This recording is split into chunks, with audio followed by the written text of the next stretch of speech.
Hello and welcome to the Virtual Couch Cancer Blog 13. I think the last one that I did was in late November. I was officially in remission, and up until Thursday the 9th of February I thought I was still in remission. Unfortunately, the latest scan results, I got told that I'm no longer in remission, so I've relapsed and the cancer's back, unfortunately, in the same place. Basically, here is an area of activity. So I've told a lot of friends and family already, so some of you might have seen this news on Facebook and Instagram already. But I know there's a few people who watched these videos who may not have known me personally or workmates. So so it wasn't great news to get, and quite a shock, as I was expecting the worst news to be that I may need some radiotherapy to reduce the size of the remaining tumour, but obviously it's become active again, which according to the doctor happens in about 10% of cases not long after the end of the treatment. So unfortunately I've fallen into that 10% category. So I'll need to go through what they call salvage chemotherapy, which happens when you've relapsed. This is a different sort of chemotherapy to the one that I had, which was EPOC chemotherapy. This only has 3 cycles. It's called RICE, ICE. It's an acronym from the names of the drugs. So it's 3 cycles, and the other difference this time is that I'll be treated as an outpatient, so I'll just go to the cancer clinic and be hooked up for a few hours for 3 days in 1 week for a treatment cycle, and then it'll be almost 3 weeks until the next one to recover, because the chemo is still quite powerful, obviously, and will knock me around a bit. Tomorrow morning, being Monday the 13th of February 2017, I'll be going into hospital for a day procedure to get my chest cut and my neck cut, and they'll put a line into my artery again, and it'll be threaded down and obviously come out the chest and have those dangly bits like you would have seen on one of my videos from last year.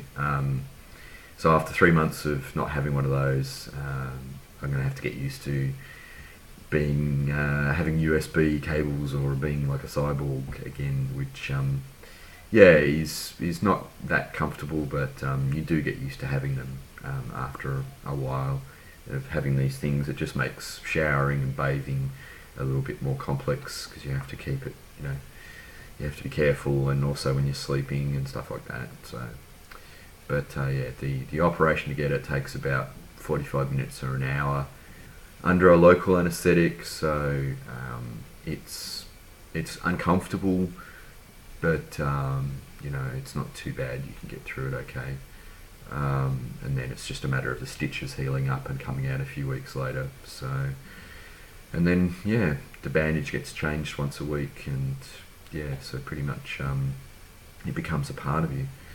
It makes obviously giving blood easier, because they can take blood samples out of it as well, so they don't have to keep pricking in your arms or anything. So after the chemo has finished, I'll have a scan, another PET CT scan, and hopefully that shows that there's been some progress against the cancer. The next step after that is I need to have some blood donations, and they'll harvest stem cells from my blood. And then I'll need to go into hospital and have a stem cell transplant, and that will mean potentially staying 3 weeks or more in hospital while I recover, because that will really smash my immune system and so I'll probably be very weak, and I'll just have to stay isolated in hospital to avoid infection and disease and things like that. So so that'll probably happen sometime in April, I think, by the time these cycles have gone through. So the chances of going back into remission, the doctors told me, are not really high, but they're not really low either. They're basically 50 to 60% chance of going back into remission, and that's what my goal is. That's what I'm going to be fighting for, and obviously focusing my energy towards just one day at a time. I've had a few days to come to terms with the news.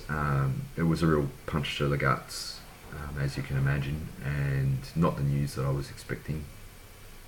But it happens, and there's other people who have had the same thing happen and gone through this treatment and gone into remission again. So I've just got to believe that I'm going to do the same thing too.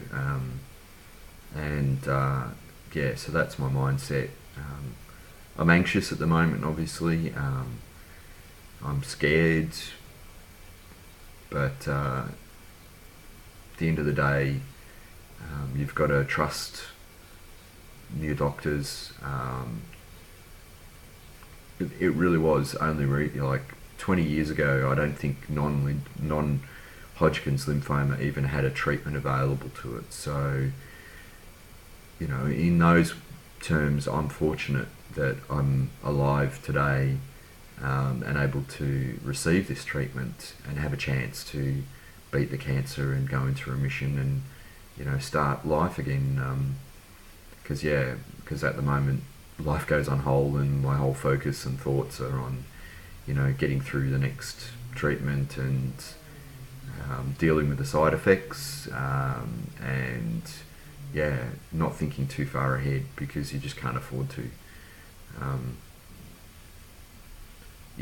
So I'll be calling on all the support of my friends and my family, and even people I don't know on the internet, like last time, who have provided a lot of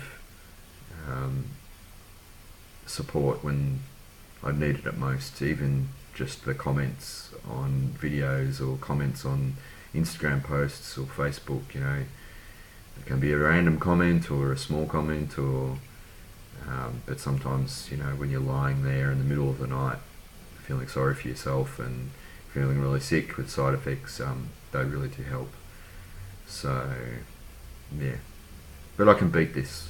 I know I can. I did it last year, and I'll do it again, and this time hope to get back into remission firstly, and hope to stay in remission for years, rather than just a few months. So that's my update.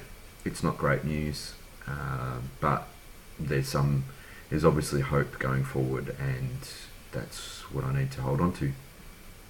So I'll talk to you soon, probably on a more regular basis now. Bye for now.